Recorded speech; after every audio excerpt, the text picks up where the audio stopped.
마크는 보안 카메라 영상을 확인하며 심장이 쿵쾅거렸다. 밤하늘의 흐릿한 빛 속에 로라가 뒷문 옆에 웅크리고 앉아 있었다. 그녀는 소름 끼치도록 또렷하게 중얼거렸다. 내 집 안에 못 들어오게 할 순 없잖아. 그녀가 자물쇠를 더듬는 모습에 마크는 등골이 오싹해졌다. 이건 단순히 옛 연인과의 화해를 시도하는 게 아니었다. 선을 넘어 위험에 처한 집착이었다. 잠시 후 로라의 모습이 그림자 속으로 사라졌다가 창문을 열려고 애쓰는 순간 창문 근처에서 다시 나타났다. 사이렌 소리가 섬뜩한 침묵을 깨뜨렸다. 마크는 카메라에 로라가 찍힌 것을 보자마자 경찰에 신고했고 이제 경찰이 제때 도착했다. 경찰들이 로라에게 달려들자 마당에는 빨간색과 파란색 불빛이 환하게 비쳤고 그녀의 항의는 밤하늘까지 메아리 쳤다. 아직 끝나지 않았어요. 마크와 에밀리에게는 평화를 되찾기 위한 한 걸음이었다. 하지만 이 흥미진진한 이야기를 더 깊이 파고들기 전에 아래 댓글로 여러분의 시청 포인트를 알려주세요. 그리고 이 이야기가 마음에 드셨다면 구독과 알림 설정도 잊지 마세요. 앞으로도 이런 이야기를 놓치지 않도록요. 34세의 싱글데디 마크는 8살 딸 에밀리를 키우는데 평생을 바쳤습니다. 비극적인 사고로 친절하고 다정한 아내를 잃은 그는 에밀리에게 안정적이고 행복한 가정을 만들어주기 위해 끊임없이 노력했습니다. 매력적이고 자상한 로라를 만났을 때 마치 운명이 그에게 두 번째 사랑의 기회를 준 것 같았습니다. 2년이 넘는 시간 동안 로라는 에밀리와 가까워졌습니다. 함께 쿠키를 굽고 잠자리 이야기를 읽어주고 어린 딸 에밀리를 다시 웃게 해주면서요. 마크는 완벽한 파트너, 삶의 공허함을 채워줄 사람을 찾았다고 확신했다. 최근 약혼한 마크와 로라는 결혼 준비 비용을 줄이기 위해 동거 생활을 시작했다. 처음에는 모든 것이 완벽해 보였다. 하지만 로라의 행동이 변하기 시작했다. 휴대전화를 숨기고 늦게까지 외출하며 마크와 에밀리에게서 감정적으로 거리를 두기 시작했다. 에밀리는 그 변화를 눈치채고 순진하게 물었다. 로라는 왜 항상 휴대전화만 보는 거야? 예전에는 나랑 쿠키를 굽곤 했는데. 그 말에 마크는 깊은 충격을 받았고 불안감을 느꼈다. 그는 그 말을 무시할 수 없었다. 로라가 점점 멀어져 가자 마크는 두 사람의 관계의 근본에 의문을 품기 시작했다. 단순히 결혼 전 스트레스 때문일까? 아니면 로라의 갑작스러운 비밀 뒤에 훨씬 더 심각한 문제가 숨어 있는 것일까? 그의 불안감은 마침내 한계에 다다랐다. 어느 조용한 저녁, 로라는 몇 주째 의심스러운 행동을 보였다. 마치 비밀 금고처럼 휴대폰을 지키고 조용히 전화를 받으러 밖으로 나가고 하루 일과를 묻는 질문에는 점점 더 회피하는 모습이었다. 로라가 잠든 사이 마크는 의심과 씨름하다가 호기심에 사로잡혔다. 그는 조심스럽게 로라의 휴대폰을 열고 메시지를 훑어보았다. 그가 발견한 것은 그의 세상을 산산이 조각냈다. 로라와 크리스라는 남자, 그녀의 체육관 동창 사이에 오간 노골적인 메시지였다. 주고받은 메시지는 추파, 은밀한 계획, 그리고 오해의 여지를 남기지 않는 솔직한 대화로 가득했다. 읽을수록 그의 심장은 쿵쾅거렸다. 단어 하나하나가 그가 쌓아가고 있다고 생각했던 삶에 더 깊은 상처를 남겼다. 에밀리의 파트너이자 어머니 같은 존재라고 믿었던 로라가 불륜을 저지르고 있었던 것이다. 그 배신은 그의 가슴을 꿰뚫었다. 그녀의 불륜 때문만이 아니라 그것이 에밀리에게 어떤 의미를 갖는지 때문이었다. 로라는 에밀리에게 희망의 등불과도 같았습니다. 어머니를 잃은 비극 이후 그들의 삶에 따뜻함과 안정감을 되찾아준 존재였죠. 그 비극이 얼마나 큰 상처를 남길지 알면서도 어떻게 그럴 수 있었을까요? 다음 날 아침 마크가 로라에게 따져 물었을 때 로라는 불륜 사실을 부인하지 않았습니다. 마크가 자신이 발견한 사실을 이야기하는 동안 로라는 무표정한 얼굴로 앉아 있었습니다. 로라의 무자비함은 마치 칼날처럼 그를 찔렀습니다. 그가 설명을 요구하자 로라의 반응은 배신만큼이나 충격적이었습니다. 이건 시험이었어요, 마크. 로라는 차분한 어조로 거의 거들먹거리는 듯 말했습니다. 당신이 나를 진심으로 사랑하는지 알고 싶었어요. 만약 당신이 진심으로 나를 사랑한다면 이런 식으로 반응하지 않을 거예요. 내가 왜 그랬는지 이해하려고 애쓸 거예요. 마크는 그녀를 멍하니 바라보았다. 시험이라고? 그녀의 논리는 터무니없을 뿐만 아니라 모욕적이었다. 그는 분노가 치밀어 오르는 것을 느꼈다. 믿을 수 없는 불신이 상심과 맞섰다. 속이는 게 충성심의 시험이라고 생각해? 마침내 그가 목소리를 높이며 말했다. 내 말이 들리나? 어떻게 이게 괜찮다고 생각하는 거야? 특히 에밀리가 연루된 상황에서? 로라는 마치 그가 불합리하다는 듯 눈을 굴렸다. 이해 못하는 거야. 난 소외감을 느껴. 넌 항상 일과 에밀리 때문에 바쁘잖아. 난 내가 여전히 너에게 중요하다는 걸 알고 싶었어. 크리스는 그걸 깨닫기 위한 수단일 뿐이야. 마크의 분노가 끓어올랐다. 내가 널 사랑하는지 알아내려고 바람을 피웠어? 난 내가 얼마나 소중한지 보여준 것 외에는 아무것도 안 했어. 내 딸과 우리 미래를 널 믿었는데 이렇게 갚는다고? 로라는 사과하는 대신 더욱 강경하게 말했다. 너무 과민 반응하는 거야. 그녀는 무시하듯 말했다. 정말 날 사랑했다면 이게 우리 문제, 상황을 바로잡기 위한 일이라는 걸 알았을 거야. 마크는 분노에 손이 떨리며 한 걸음 물러섰다. 자신의 배신의 깊이를 알아차리지 못하는 혹은 알아차리지 않으려 하는 사람과 다투고 있다는 사실을 깨달았다. 상황이 악화되는 것을 감지한 그는 떨리는 목소리로 말했다. 로라, 넌 아무것도 고치지 못했어. 우리가 가졌던 신뢰를 깨뜨렸고 우리 가족을 망가뜨렸어. 그녀의 표정이 잠시 바뀌었다. 얼굴에 불편함이 스쳤다. 하지만 순식간에 사라졌다. 우리 둘 다 실수를 했을지도 몰라. 그녀는 비난을 피하며 말했다. 하지만 날 용서할 수 없다면 이 관계가 내 생각만큼 강하지 않았을지도 몰라. 마크는 그녀의 뻔뻔함과 책임을 회피하는 그녀의 태도를 믿을 수 없었다. 그 말에 그는 분노와 슬픔을 동시에 느꼈다. 2년 동안 그는 이 여자와 함께 삶을 꾸려가며 그녀를 자신의 마음과 에밀리의 삶에 받아들였다. 이제 부인할 수 없는 배신 앞에 선 그녀는 그 모든 것을 그에게 뒤집어 씌우려 하고 있었다. 마크는 심호흡을 하고 결정을 내렸다. 떠나야 해. 그가 단호하게 말했다. 짐 싸서 가. 더 이상 이럴 수 없어. 에밀리가 이런 행동을 용인할 수 있다고 생각하며 자라게 두지 않을 거야. 로라는 눈을 크게 떴지만 반박하지 않았다. 어쩌면 자신이 그를 너무 몰아붙였다는 것을 알고 있었을지도 모른다. 아니면 그가 마음을 바꿀 거라고 생각했을지도 모른다. 어쨌든 로라는 마크가 함께했던 삶의 조각들을 줍도록 내버려 두고 자신의 짐을 챙기기 시작했다. 그녀 뒤에서 문이 닫히자 마크는 슬픔과 안도감이 밀려오는 것을 느꼈다. 사랑한다고 생각했던 여자를 잃었지만 그는 옳은 일을 했다는 것을 알고 있었다. 복도 아래 에밀리의 방을 내려다보며 그는 스스로에게 한 가지 다짐을 했다. 아무리 마음이 아프더라도 로라의 배신으로 인한 후유증으로부터 딸을 지켜내겠다고.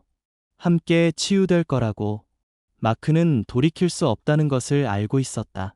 신뢰는 이미 깨져버렸고 로라를 곁에 두는 것은 오히려 상처를 더 깊게 만들 뿐이었다.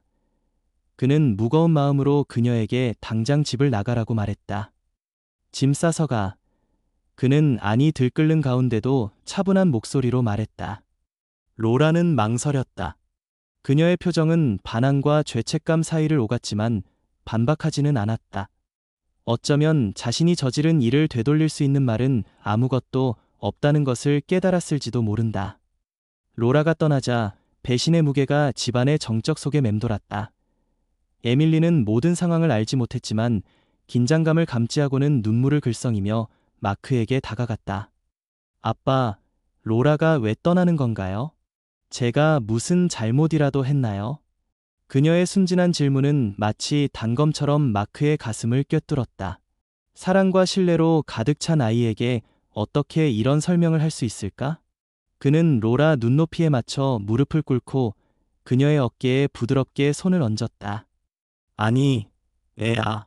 그는 부드럽지만 단호하게 말했다. 넌 아무 잘못도 안 했어. 이건 내 잘못이 아니야. 로라는 우리 둘 다에게 상처를 주는 선택을 했고, 이제 더 이상 여기 있을 수 없어. 하지만 약속할게. 괜찮을 거야. 우리는 한 팀이고 함께 이겨낼 거야. 에밀리는 천천히 고개를 끄덕이며 눈물을 닦았다. 여전히 혼란스러운 기색이 역력했다. 마크는 에밀리를 꽉 껴안으며 로라의 행동이 불러온 폭풍으로부터 에밀리를 보호하겠다고 조용히 다짐했다. 떠난 후에도 로라는 에밀리를 놓아주지 않았다. 그 후 며칠 동안 로라는 마크에게 메시지를 쏟아부었다. 눈물 어린 사과에서 분노에 찬 비난, 그리고 은근한 협박으로 어조가 급변했다. 어떤 순간에는 다시 한 번 기회를 달라고 애원했다. 당신을 다치게 할 생각은 없었어요. 사랑해요, 마크. 그리고 다음 순간에는 화를 내며 말했다. 한 번의 실수 때문에 우리가 쌓아올린 모든 것을 다 날려버리고 있어요. 진짜 문제는 당신이에요. 마크는 로라의 교묘한 장난에 휘말리지 않으려 했으며 그녀의 접근을 무시했다. 하지만 그를 가장 화나게 한 것은 에밀리가 에밀리에게 손을 내민 것이었다. 에밀리는 집으로 선물을 보내기 시작했다. 봉제 인형, 장난감, 심지어 정말 보고 싶어. 자기야. 기억해. 난 항상 널 사랑할 거야. 라고 쓴 손편지까지. 엇갈린 신호에 당황한 에밀리는 마크에게 로라가 왜 아직도 자신에게 연락하려고 하는지 물었다. 어느 날 저녁, 로라가 보낸 곰인형을 꼭 움켜쥐고 에밀리는 로라는 자기가 우리에게 상처를 줬다는 걸 모르는 거야. 라고 물었다. 마크는 분노를 억누르며 부드럽게 설명했다. 사람들은 자신의 행동이 다른 사람에게 어떤 영향을 미치는지 이해하지 못할 때가 있어요. 하지만 우리를 행복하고 안전하게 만드는 것에 집중하는 게 중요해요. 그게 가장 중요하죠. 메시지와 선물이 계속 오가자 마크는 명확한 경계를 정하기로 했다. 그는 자신의 휴대폰과 에밀리의 태블릿에서 로라의 번호를 차단하여 로라가 더 이상 직접 메시지를 보낼 수 없도록 했다. 또한 모든 것을 기록하기 시작했다. 모든 메시지, 로라가 에밀리에게 연락하려는 모든 시도를 기록하여 로라의 행동이 악화될 경우 법적 조치를 취할 준비를 했다. 이 모든 상황에서도 마크는 에밀리를 혼란으로부터 보호하겠다는 확고한 의지를 잃지 않았습니다. 그는 로라의 배신이라는 그늘에서 벗어나 안정적이고 신뢰하는 삶을 재건하는 데 집중했습니다. 떠나라는 권유와 직접적인 접촉을 끊었음에도 불구하고 로라의 행동은 불안한 방향으로 흘러갔습니다. 관계의 끝을 받아들일 수 없었던 로라는 마크와 에밀리의 삶에 다시 합류하기 위해 더욱 노력하기 시작했습니다. 마크의 직장에 예고 없이 방문하면서 시작되었다. 로라는 밖에서 서성거리며 그에게 반복적으로 문자를 보냈다. 마크가 답장을 하지 않자 어느 날 로라는 사무실로 성큼성큼 걸어들어와 동료들 앞에서 소란을 피웠다. 이렇게 날 내쫓을 순 없어요. 로라의 목소리가 조용한 접수실에 울려 퍼졌다. 당황하고 답답한 마크는 침착하게 경비원에게 그녀를 데리고 나가 달라고 부탁했다. 괴롭힘은 거기서 끝나지 않았습니다. 로라는 에밀리의 학교 행사에 초대받지도 않고 나타나기 시작했습니다. 학교 조회 시간에 로라는 쉬는 시간에 에밀리에게 다가가 무릎을 꿇고 말을 건네며 작은 선물을 건넸습니다. 마크는 이 모습을 보고 달려가 단호하게 로라에게 나가라고 했습니다. 그러나 로라는 극적인 행동을 보이며 마크, 난 너 때문에 여기 있는 게 아니야. 로라 때문에 여기 있는 거야. 로라는 내 가족이기도 해 라고 소리쳤습니다. 학부모와 교사들이 뒤돌아보며 소란을 지켜보았고 마크는 분통을 터뜨리고 분노했습니다. 그녀의 행동은 점점 더 불규칙해졌다. 로라는 집 근처에 차를 주차하고 몇 시간씩 앉아 마치 마크나 에밀리에게 맞설 순간을 기다리는 듯했다. 한 번은 마트까지 따라가려고 했지만 마크가 경찰에 신고하자 로라는 추적을 포기했다. 로라의 끊임없는 사생활 침해와 경계를 무시하는 태도는 마크에게 그녀의 행동이 더 이상 단순한 조종이 아니라 이협적인 것임을 분명히 보여주었다. 상황이 걷잡을 수 없이 악화되고 있음을 깨달은 마크는 단호한 조치를 취해야 할 때라고 판단했습니다. 그는 변호사인 친구에게 연락하여 그동안 있었던 모든 일을 설명했습니다. 두 사람은 함께 로라의 괴롭힘에 대한 자세한 기록을 수집하기 시작했습니다. 마크는 로라의 메시지 스크린샷을 제공했는데 여기에는 로라가 사과, 협박, 그리고 감정 조작을 번갈아가며 주고받은 내용이 포함되어 있었습니다. 그는 로라가 에밀리에게 보낸 선물, 자신의 직장과 에밀리의 학교에서 있었던 일, 심지어 로라가 집 근처에 나타났던 시간까지 모두 기록했습니다. 변호사는 그에게 꼼꼼하게 기록을 남기고 모든 접촉 사실을 당국에 계속 보고하라고 조언했습니다. 증거가 쌓이면서 그들은 접근 금지 명령을 신청했습니다. 신청서에는 에밀리의 스토킹 행위, 공개적인 분노 표출, 그리고 에밀리를 부적절하게 끌어들이려는 시도에 대한 자세한 내용이 포함되어 있었습니다. 마크는 서류에 서명하면서 안도감과 슬픔이 뒤섞인 감정을 느꼈습니다. 한때 사랑했던 사람에게 이렇게 공식적인 조치를 취하는 것은 쉽지 않았지만 자신과 딸을 보호하기 위해서는 반드시 필요하다는 것을 알고 있었습니다. 가처분 명령이 내려지자 마크는 마침내 삶에 대한 통제력이 되살아나는 것을 느꼈습니다. 로라는 마크나 에밀리에게 연락하는 것, 그리고 집, 직장 또는 에밀리의 학교로부터 일정 거리 이내에 접근하는 것이 법적으로 금지되었습니다. 마크는 또한 로라가 명령을 위반하려고 할 경우를 대비하여 집 주변에 보안 카메라를 설치했습니다. 시련은 마크와 에밀리에게 큰 타격을 주었지만 접근 금지 명령은 전환점을 마련했습니다. 단순히 로라를 멀리하는 것만이 아니라 그들의 평화와 안전을 되찾는 것이기도 했습니다. 몇 주 만에 처음으로 마크는 로라의 끊임없는 그림자 없이도 치유의 손길을 뻗을 수 있을 것 같았습니다. 한 걸음씩 나아갈 때마다 그는 에밀리를 보호하고 그들의 삶을 이전보다 더 강하고 회복력 있게 재건하겠다는 약속을 되새겼습니다. 마크가 로라의 교묘한 계략 중 최악의 수법을 목격했다고 생각한 바로 그 순간 로라는 또 다른 충격적인 행동을 감행했다. 로라가 그의 아이를 임신했다고 주장한 것이다. 어느 날 저녁, 그녀의 메시지는 절박함이 묻어나는 채 늦게 도착했다. 마크, 지금 상황이 힘든 건 알지만 내가 임신했다는 걸 꼭 알아둬야 해. 이 일로 모든 게 달라졌어. 우리 좀 이야기해 볼까? 마크는 화면을 뚫어져라 쳐다보며 심장이 쿵쾅거렸다. 타이밍이 의심스러웠고 로라의 갑작스러운 고백, 계략인가 아니면 조작인가 에도 불구하고 그 주장은 무시하기에는 너무 심각했다. 다음 날 그는 로라를 만났고 로라는 눈물을 흘리며 임신이 진짜라고 주장했다. 지금 그냥 가버리면 안 돼요. 로라는 간청했다. 아기를 생각해보세요. 우리 가족을 위해 이 문제를 해결해야 해요. 마크는 증거를 요구했다. 진료 기록, 초음파 검사, 그녀의 주장을 뒷받침할 만한 무엇이든. 로라는 망설이며 변명을 더듬었다.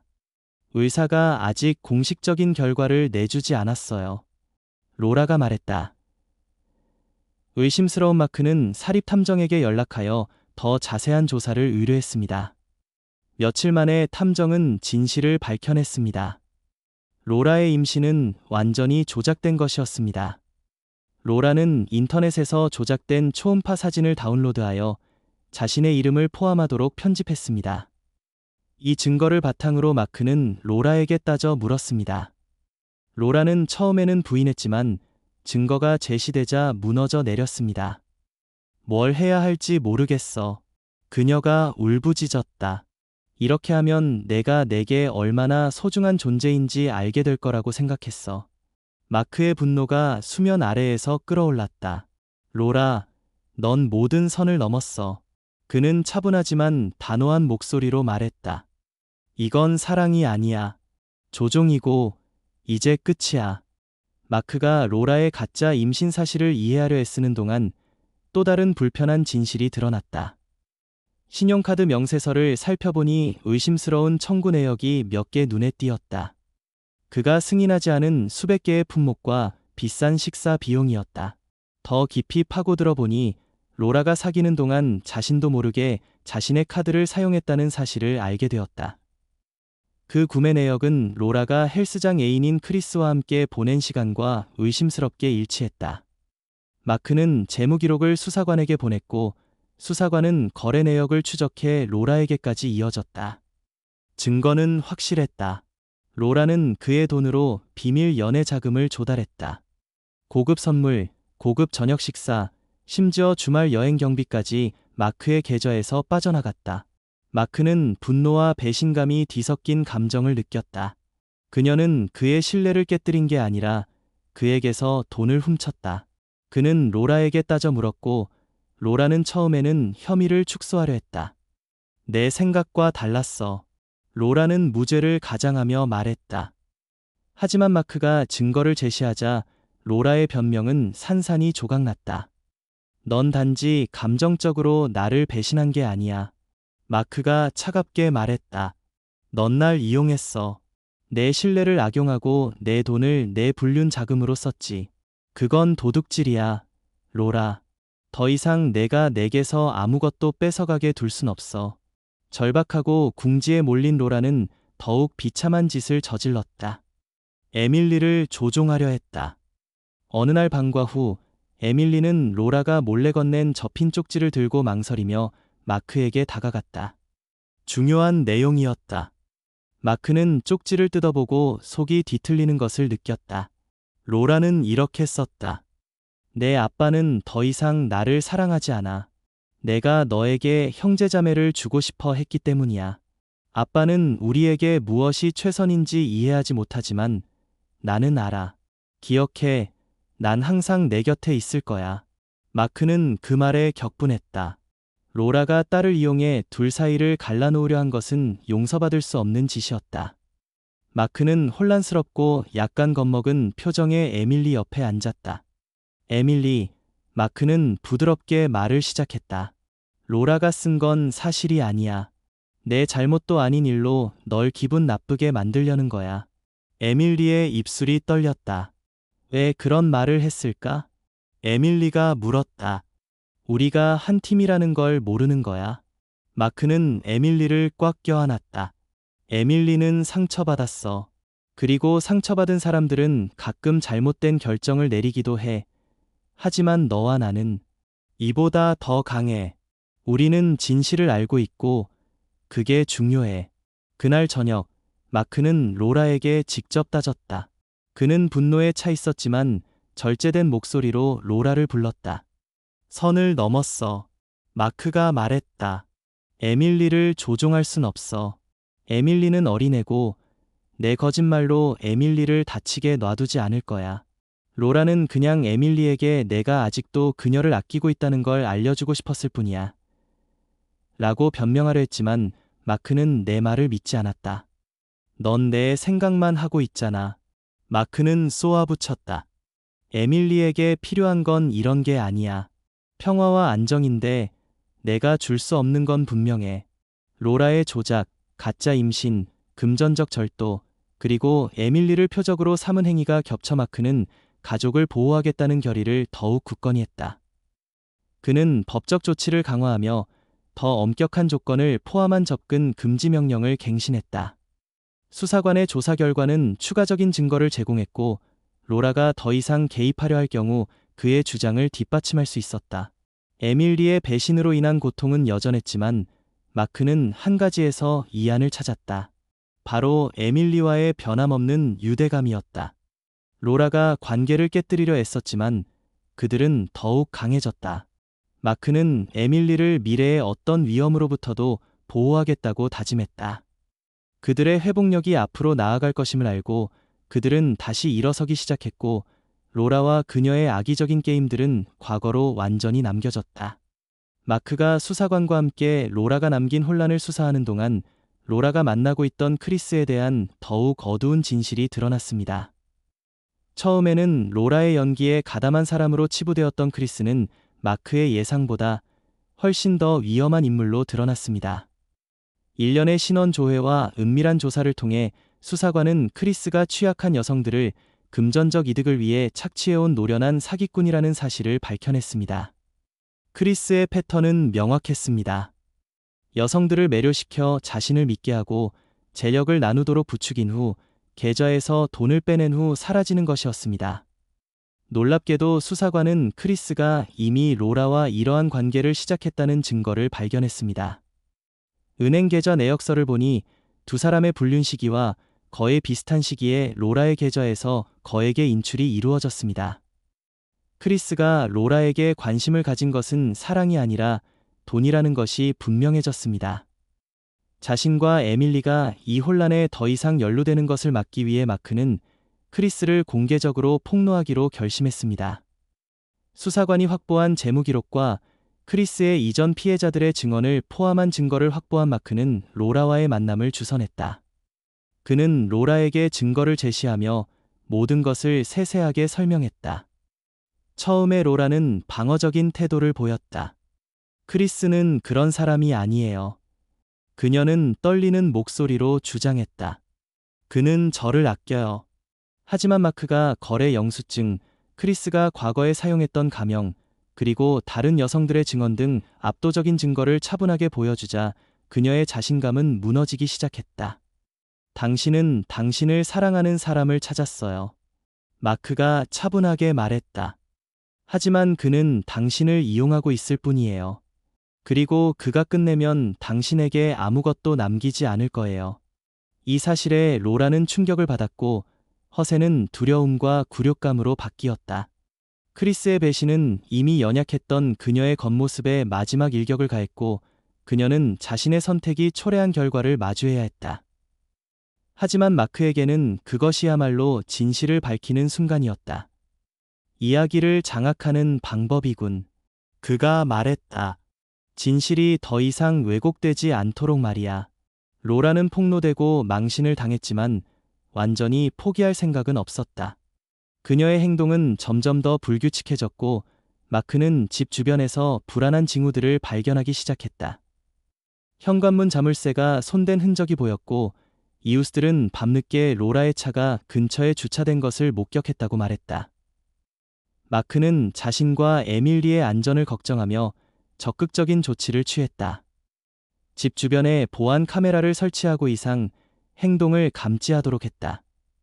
그의 예방 조치는 결실을 맺었다. 어느 날 밤 카메라는 로라가 집안을 어슬렁거리는 섬뜩한 영상을 포착했다. 후드티 때문에 그녀의 얼굴이 부분적으로 가려져 있었다. 로라는 문 손잡이를 덜컹거리며 창문을 억지로 열려고 했으며 속으로 중얼거렸다. 내 집 밖으로 못 나가게 할 순 없어. 마크는 영상을 확인하며 등골이 오싹해졌다. 그녀의 망상적인 집착은 위험 수준에 도달한 것이다. 마크는 즉시 경찰에 연락하여 CCTV 영상을 증거로 제출했습니다. 경찰은 몇 분 만에 도착하여 뒷마당 근처에서 여전히 숨어있던 로라를 적발했습니다. 로라가 맞닥뜨리자 로라는 마크가 자신의 목숨을 훔쳤다며 모든 잘못을 마크 탓으로 돌리며 폭언을 퍼부었습니다. 로라의 변덕스러운 행동은 상황의 심각성을 더욱 부각시켰습니다. 경찰은 로라를 호송하며 마크나 에밀리에게 더 이상 연락을 시도하면 심각한 법적 처벌을 받게 될 것이라고 경고했습니다. 이 사건은 끔찍하면서도 해방감을 안겨주었습니다. 로라의 행동은 그녀가 정신적으로뿐 아니라 신체적으로 위협이 된다는 것을 의심할 여지 없이 증명했습니다. 경찰이 전면 투입되고 접근 금지 명령이 강화되자 마크는 마침내 집에 안도감을 느꼈습니다. 로라의 방해는 위험한 수준으로 치달았지만 에밀리를 보호하려는 그의 경계심과 결의는 결실을 맺었습니다. 그날 밤 에밀리를 침대에 눕히며 마크는 그들이 겪었던 혼란을 떠올렸습니다. 이제 안전한가요, 아빠? 에밀리가 작지만 차분한 목소리로 물었다. 마크는 부드럽게 미소 지으며 에밀리의 머리카락을 쓸어 넘겼다. 그래, 자기야. 이제 우리는 안전해. 다시는 어떤 일에도 상처받지 않을 거야. 로라의 배신과 괴롭힘으로 인한 상처가 아물려면 시간이 걸리겠지만 마크는 그 상처가 더욱 강해졌다는 것을 알고 있었다. 이 경험은 그의 결의와 딸을 보호하겠다는 의지를 시험했지만 동시에 두 사람이 함께 나눈 회복력을 다시금 일깨워 주었다. 그들은 폭풍을 헤쳐나갔고 함께 더 밝은 미래를 만들어갈 것이다. 로라의 끊임없는 괴롭힘, 사기, 그리고 조종의 절정은 법정으로 이어졌고 그녀의 모든 행동이 낱낱이 드러났다. 수사관과 CCTV 영상을 통해 확보한 풍부한 증거를 바탕으로 마크는 로라에게 강력한 주장을 펼쳤다. 혐의에는 신용카드 부정 사용 사기, 스토킹, 그리고 접근 금지 명령 위반 혐의가 포함되었다. 로라의 행동이 심각함을 인지한 판사는 단호한 판결을 내렸습니다. 로라는 보호관찰과 의무치료를 선고받았으며 자신이 입힌 재정적 피해에 대한 배상금을 지불하라는 명령을 받았습니다. 또한 법원은 로라가 마크나 에밀리와 어떤 방식으로든 연락하지 못하도록 영구적인 접촉 금지 명령을 집행했습니다. 이 판결은 마크에게 중요한 승리였으며 그와 그의 딸에게 절실히 필요했던 법적 보호와 마음의 평화를 안겨주었습니다. 로라의 조종과 통제 시도는 실패로 돌아갔고 법원의 결정으로 로라는 더 이상 그들의 삶을 방해할 수 없게 되었습니다. 법적 절차는 감정적으로 고된 과정이었지만 마크는 가족을 보호하기 위해 할 수 있는 모든 것을 다했다는 생각에 정의가 실현되었다고 느꼈습니다. 법정 공방을 마친 마크는 치유에 집중했습니다. 그의 최우선 과제는 어떤 아이보다도 더 많은 것을 견뎌낸 에밀리에게 신뢰와 안정을 되찾아주는 것이었습니다. 어느 날 저녁, 그는 에밀리를 안쳐 진심 어린 말을 건넸습니다. 우린 정말 많은 것을 겪었어, 에밀리. 그는 에밀리의 작은 손을 잡으며 말했습니다. 하지만 약속할게, 이제 우리는 더 강해졌어. 우리에게 상처를 주는 사람들이 없으니 더 잘 지낼 수 있을 거야. 에밀리는 고개를 끄덕였다. 어린 눈에는 회복 탄력성이 빛났다. 로라의 배신과 그들의 삶에 닥친 격변에 대한 감정을 다스리기 위해 치료를 시작했다. 치료를 통해 에밀리는 감정을 표현하고 상황을 명확하게 이해하는 건강한 방법을 찾았다. 치료사는 로라가 얼마나 강하고 성숙한지 마크가 그토록 애써 만들어온 따뜻한 환경의 증거라고 말했다. 마크 역시 자신의 행복을 최우선으로 여기기 시작했다. 그는 치료사와 지지 네트워크에 의지하여 로라의 배신으로 인해 남은 분노와 슬픔을 다스렸다. 천천히, 하지만 확실하게 그는 다시 본래의 모습을 되찾기 시작했다. 아버지이자 한 사람으로서 삶을 헤쳐나갈 수 있는 자신감을 되찾았다. 그 후, 처음에는 로라 편을 들었던 친구들이 마크에게 사과를 요청했다. 많은 사람들이 그녀의 거짓말에 속았고 더 일찍 그를 지지하지 않은 것을 후회했다. 마크는 그들의 사과에 감사했지만 이러한 관계에는 신중했다. 신뢰는 깨지기 쉽다는 것을 그는 깨달았고 더 이상 진정성이나 충성심이 부족한 관계에 투자하고 싶지 않았습니다. 대신 그는 처음부터 자신을 지지해준 친구들과의 유대감을 강화하는 데 집중했습니다.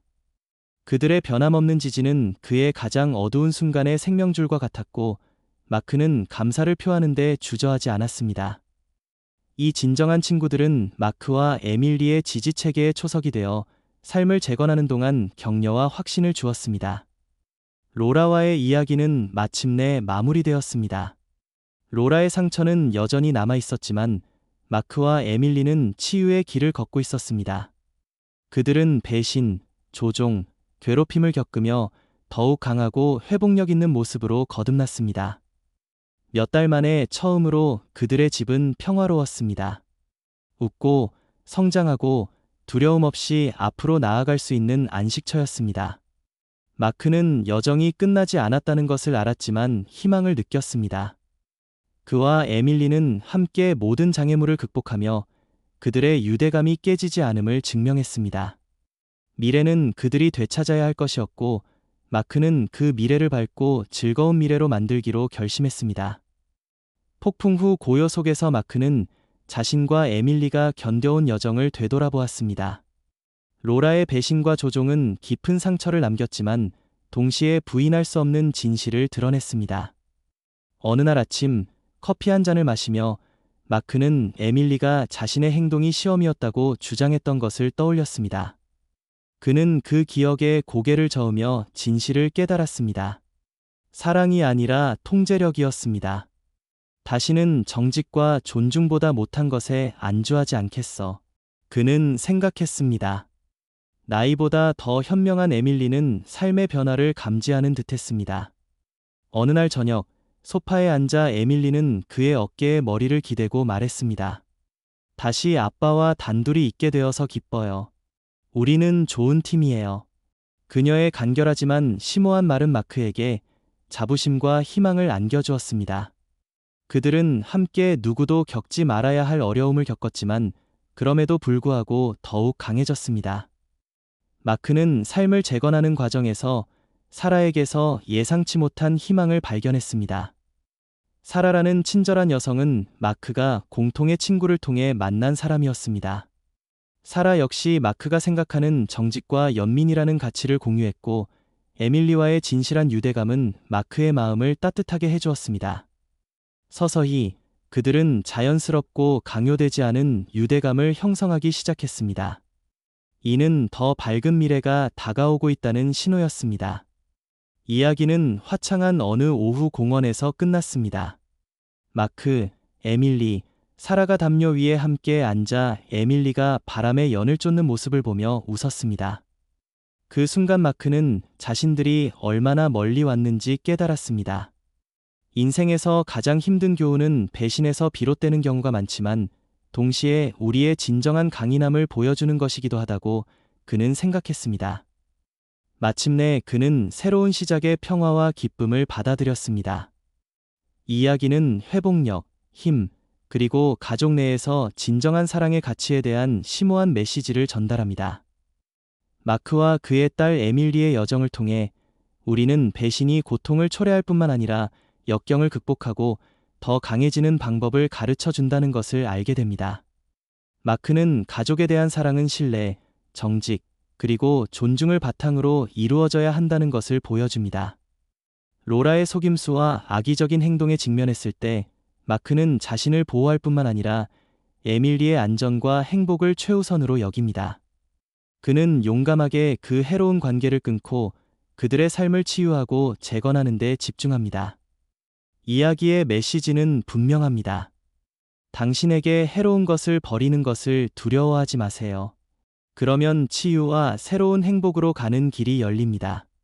궁극적으로 회복 탄력성과 사랑을 통해 마크와 에밀리는 모든 역경을 극복하고 평화와 희망을 되찾습니다. 이 이야기는 진정한 힘은 결단력과 더 밝은 시작을 믿는 능력에 있다는 것을 보여줍니다.